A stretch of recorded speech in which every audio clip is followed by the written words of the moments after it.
Good evening, everyone. Welcome back to the Manic Manor podcast. This is Mitchie. So before we get into our topic today, I have a question for you. What was your favorite subject in school? Or college? Mine was history. I always was able to get a solid A when it came to American history, but then again, they always kind of taught the same spiel each year over and over again.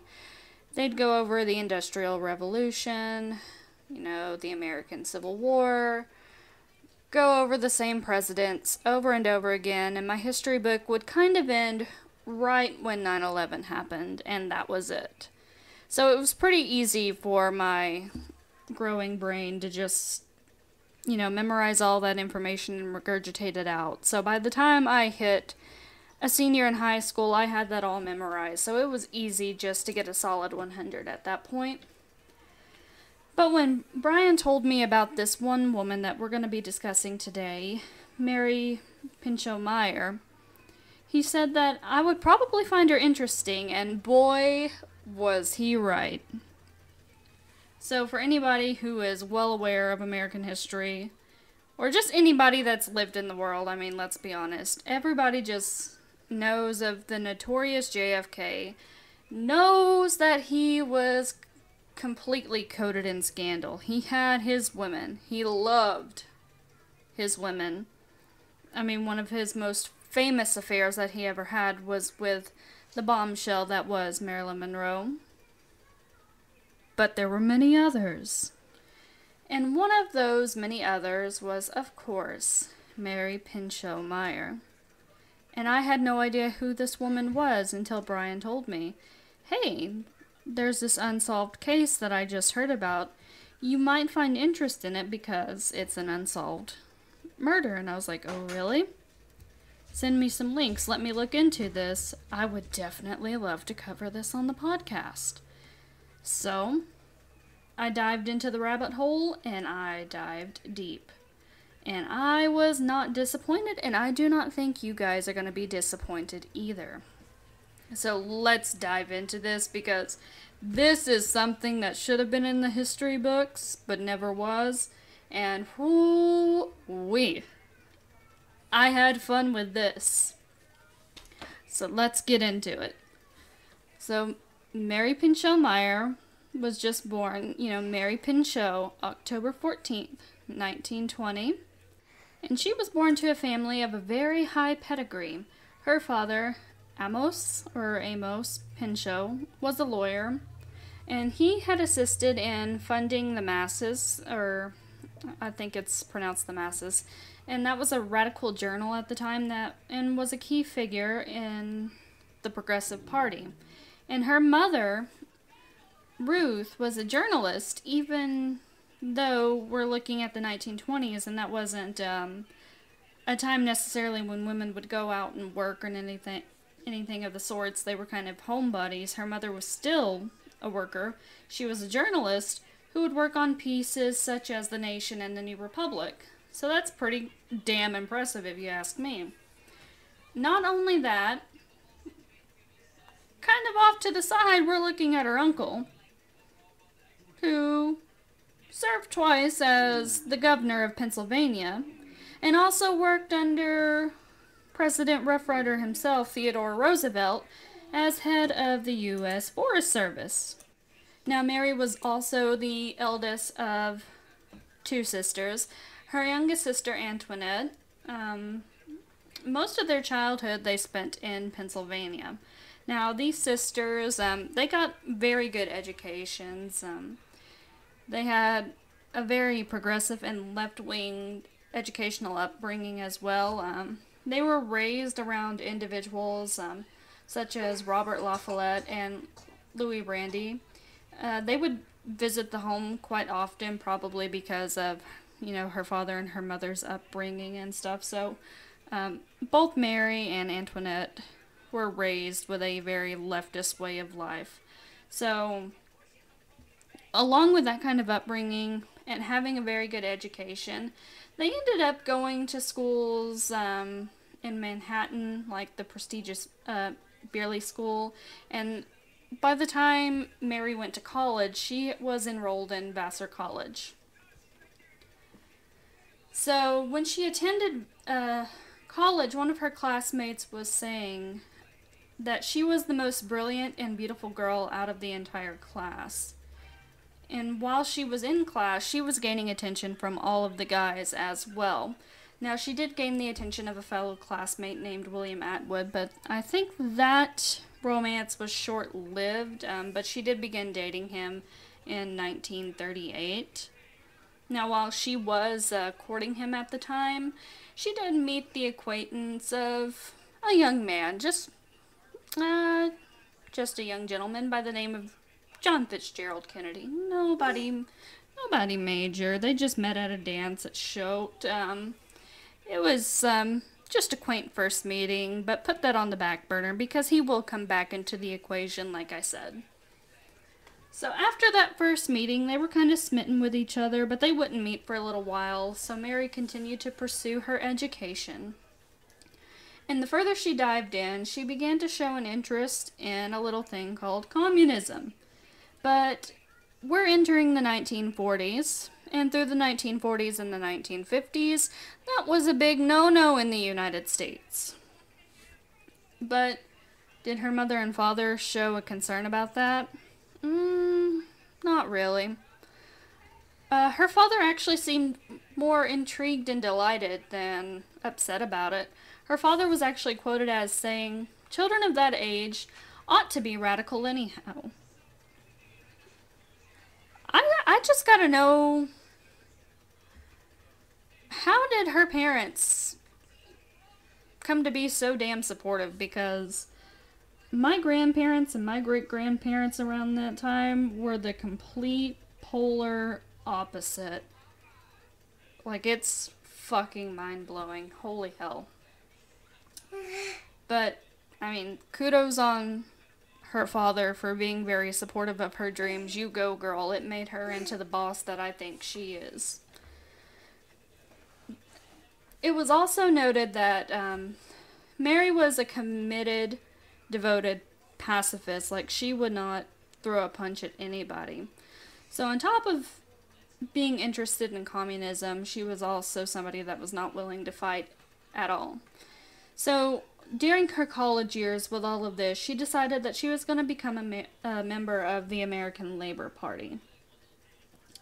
So with all of that going on, she became a prime target of the United States, considering the Red Scare was going on around that time. But Mary decided to still pursue her education, and she did graduate from Vassar in 1942. And she found work being a journalist at the United Press International, and she immediately found success. Now, most of the time when you graduate college, I mean, I found this with mine, she was immediately out there on the streets interviewing and doing all sorts of work, but most people end up just doing desk jobs, being receptionists and stuff. Like I said, I had that issue, and a lot of people would have that issue, but she was so headstrong and confident in what she was doing, and she was bold and fearless and just knew what she wanted out of her life. And you got to take into consideration that during a time like this, that was just not heard of. And she was like the epitome of that lucky girl syndrome that everybody talks about on TikTok now. Like, it's unreal. Like, she wanted it, she got it, things just went her way. And things went even better for her when just 2 years later, she met this dashing young lieutenant in the Marine Corps named Cord Meyer. He was recovering from an injury to his eye. He got some shrapnel that literally took out his eye, so as he was recovering from losing his eye, they would sit and talk for like all hours of the night, and they found that they shared similar views and pacifism and just an outlook on the way that the government was running things. So all of this caused them to share this deep bond within each other, and Cord was just absolutely smitten with Mary and vice versa. So it wasn't long before both of them knew that they were in love with each other and that they wanted to be together. So by April 19th of 1945, they were married. And after their marriage, Mary started to realize, with Cord's PTSD and the world around him, Mary decided that she was going to publish a book regarding his experience during the Second World War, expressing his pacifist views and what he had experienced. And after she had published that book, she continued to work as an editor for places like the Atlantic Monthly before she ended up having her first child, a son, in 1945. So, she was just going at it. Getting married in 1945, publishing a book, continuing work, and having a child, followed by another one in 1947. So this girl was just getting it. And then she decided, I'm just going to take a break for a little bit, as she should. So she turned into becoming a housewife for some time, but decided this is boring, and attended some art class at the Art Students League in New York City. And this is when we start seeing her passion for art begin to grow. And she developed a love for things that were abstract and met a Russian artist named Nahum Taksyov. I'm so sorry if I mispronounced that.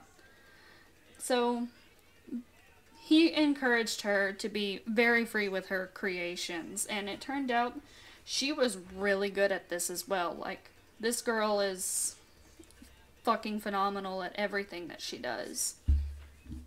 So after the birth of her second son, and with the enrolling in art school, Cord decided that he himself had to match his wife's energy, so he would go on to become president of the United World Federalists.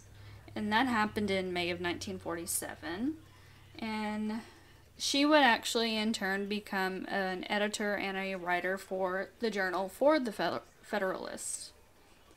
And by 1950, the couple welcomed their third son. So, oh my word, they have done a lot in a short period of time. But we're going to start seeing a kind of downswing after the birth of their third son, because with the Federalist movement that Cord had started, there was some communist infiltration within the movement that he had been involved in. So Cord was starting to question that, and as a result, he moved his family to Cambridge, Massachusetts, and things just kind of started to change, and he did end up enrolling in the CIA after being recruited in. Now, we'll keep in mind here that he also kept this all on the secret. So while we know about this as we speak, everyone around them didn't know. As far as everyone around them, they just assumed that he had taken a lowly government job. So after he was appointed and recruited into the CIA, the family once again was upped and moved to Washington, D.C., and they became members of the Georgetown elite, so to speak, or the Georgetown Society, and they started to adapt to the socialite way of life. And Cord became what was known at the time Operation Mockingbird. And this was done in the early days of the Cold War, for anybody who didn't know, to implant pro-United States propaganda within American media to, put out false stories or to exacerbate to the U.S. just how great the United States was to make the government look more favorable. But by August of 1953, the so beloved Senator Joe McCarthy had accused Cord of being a communist, because that's what McCarthy absolutely loved to do.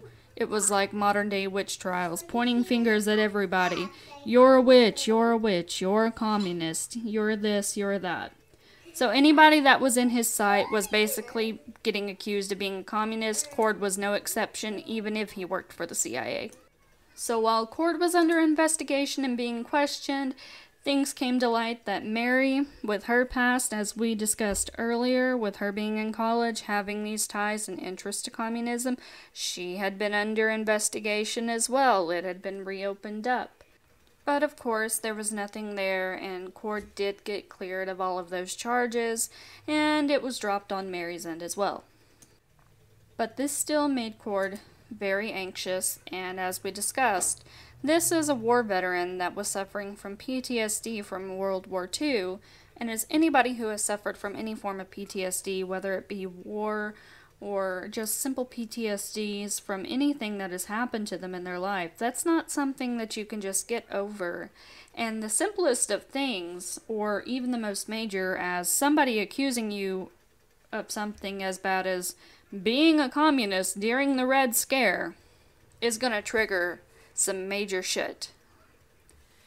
So, Cord was scared shitless, and now he's worried that there's people over his shoulder coming for his family. So he's paranoid everywhere he goes.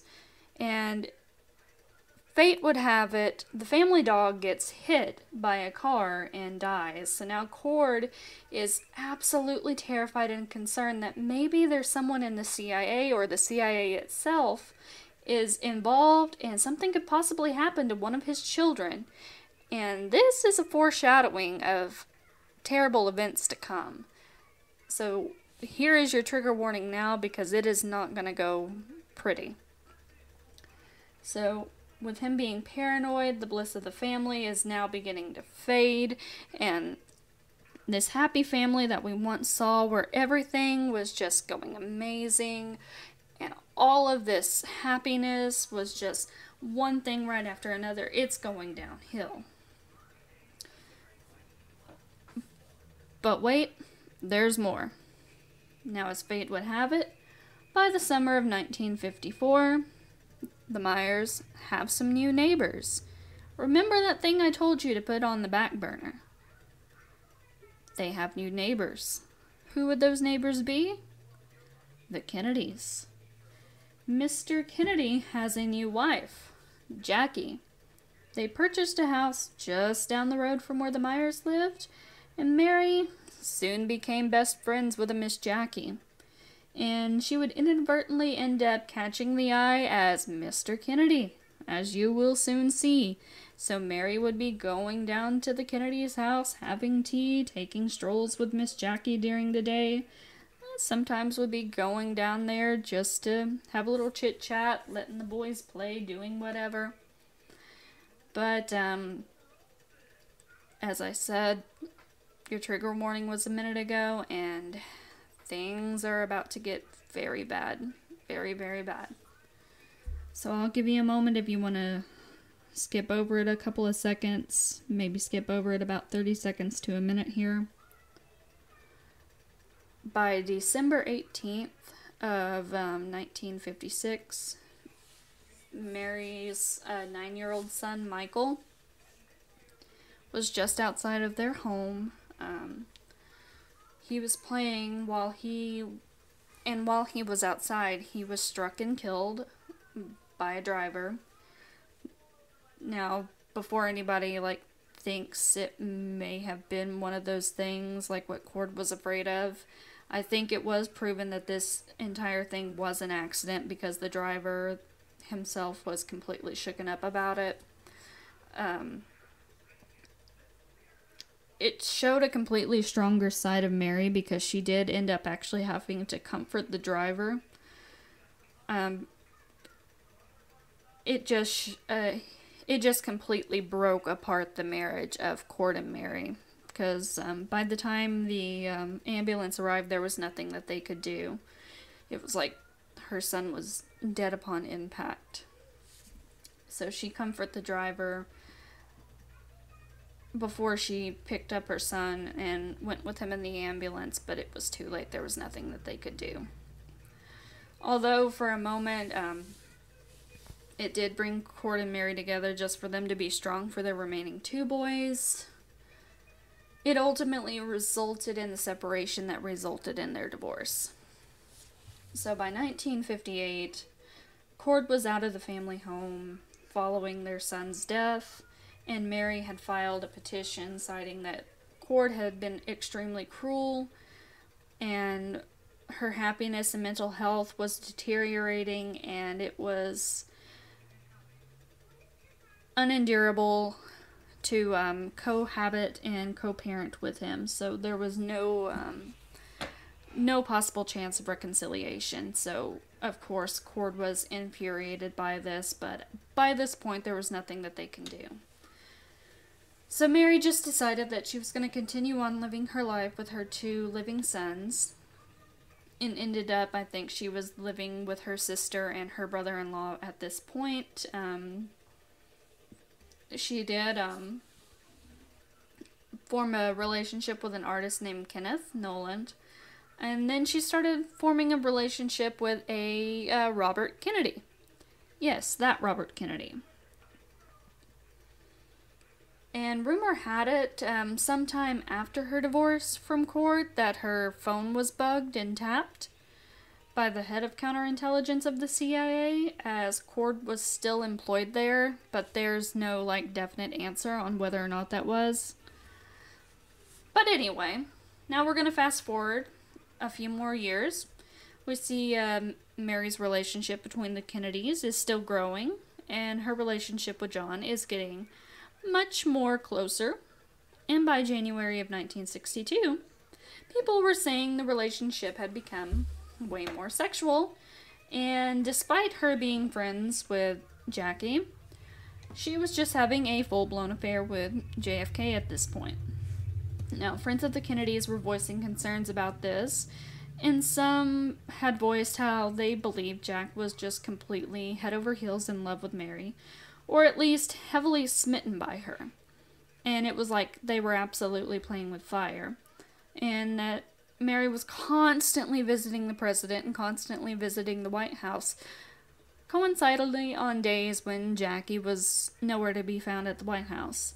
And there was actually proof with White House gate logs showing between October of 1961 and August of 1963, where she had been to the White House on at least 15 occasions, usually, like I said, when Jackie's whereabouts were unknown.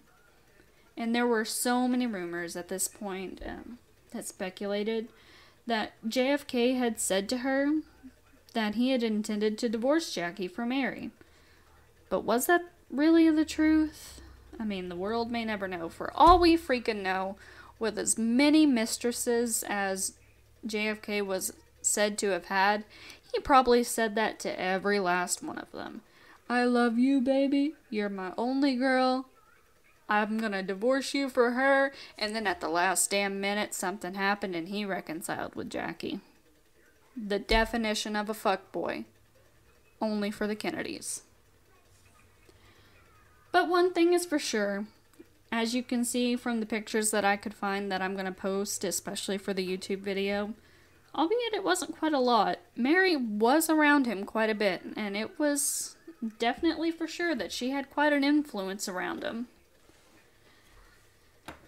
So, by January of 1963, a publisher at the Washington Post stated that JFK was indeed having an affair with Mary, but he had brought an end to it. However, they still did see each other around social functions. But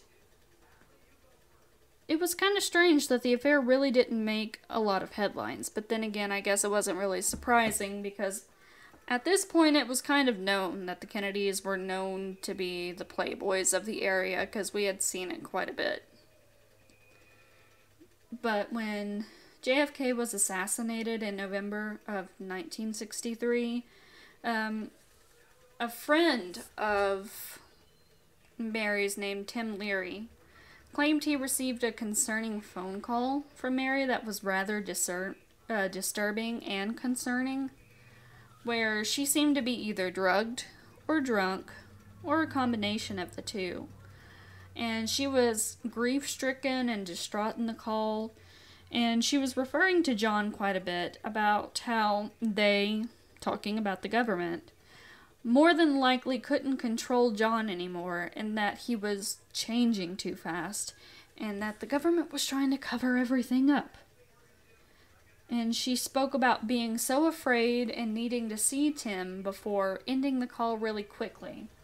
And that was the last time that he had ever heard from her. Which brings us to the fateful day of October 12th, 1964, around noon. Mary was living in Georgetown around the time still, and the majority of her time she had been spent painting, and usually around the noon lunch hour, she would take a lunchtime walk around the towpath of the Chesapeake and Ohio Canal. That day she was doing what she had normally done. She was doing her walk, only this time there was a stranger that approached her. The stranger approached her, and she let out a scream, and she was shot twice.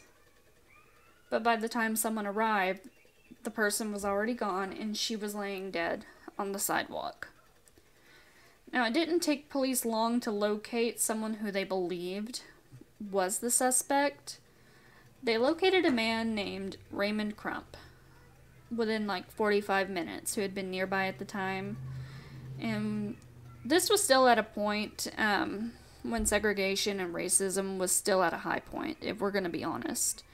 So they arrested Crump based solely on the fact that he was nearby, and a mechanic thought that he fit the description. And they thought he was standing over the body when they came, because it was like a mechanic that had run over and saw her, and they were just like, I don't know, it could have been him. So they took Crump and they started investigating him, and so they did all of these tests. But when they did all these test runs and everything, they were unable to locate any kind of gun nitrate or residue powder on Crump's body or his hands or anything. So the police searched the area extensively. They weren't even actually able to find a gun. So it was as if whoever had done this, it was like a perfect crime. A professional hitman had done it. So that earlier phone call that Mary had done to Tim, could it have been true? Could somebody have been on to her? Could it have carried some weight? But at Crumps Trial on July 19th, 1965, he was defended by a civil rights lawyer, Debbie Roundtree, who took on his case pro bono for free. She argued that he was such a timid and simple-minded man that if he was of guilt of the murder, he would have just simply confessed. He was victimized and just a poor black man, and it wasn't something fair to scapegoat him for. He was just simply there at the wrong time, and he was blamed for it because it was a rather wealthy white woman, and he was a black man who was being blamed for it. So, in the end, Crump actually ended up being acquitted for the murder of Mary, and to this date, her case remains unsolved, and there's not been any further leads on who could have been her murderer. So, like I said, nobody knew Cord was an operative for the CIA, and people at the time also did not know about her affair with JFK, minus a few close friends, until it became, kind of public knowledge after the fact. And after the murder of Mary, it was said that her brother-in-law was said to have found a locked steel box containing tons of letters with confessions to the affair with JFK, and there were rumors of a diary with confessions as well. But the brother-in-law said that diary in question is actually not a confession of all these deep secrets that people thought it was. It's just paint swatches.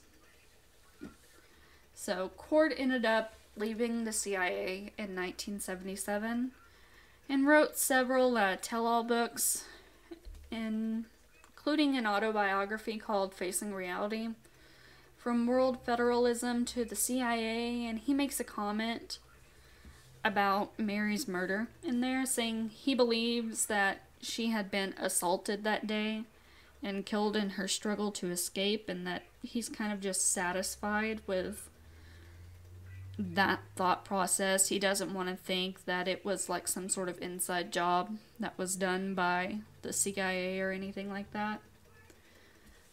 But that is the case of Mary Pinchot Meyer. So I guess we're never going to actually know what happened to her. And it's very unique because it seems like there's no definite ending to what happened, but there is one thing for sure. She was a badass woman, despite the affair with JFK, but even then she left a legacy for sure. She was a unique and definitely headstrong woman, and her impression on the world can definitely be felt.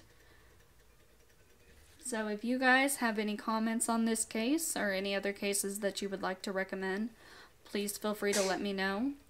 You can email me at manicmanorpodcast@gmail.com. You can also contact me on Facebook, Manic Manor Podcast, or on Instagram at Manic Manor Podcast. We do have some more episodes coming out that I've got stowed away, so I hope you guys stay tuned for those. But as I said, until next time, we'll see you guys in the next videos, in the next podcasts. Hope you guys stay tuned. Bye-bye.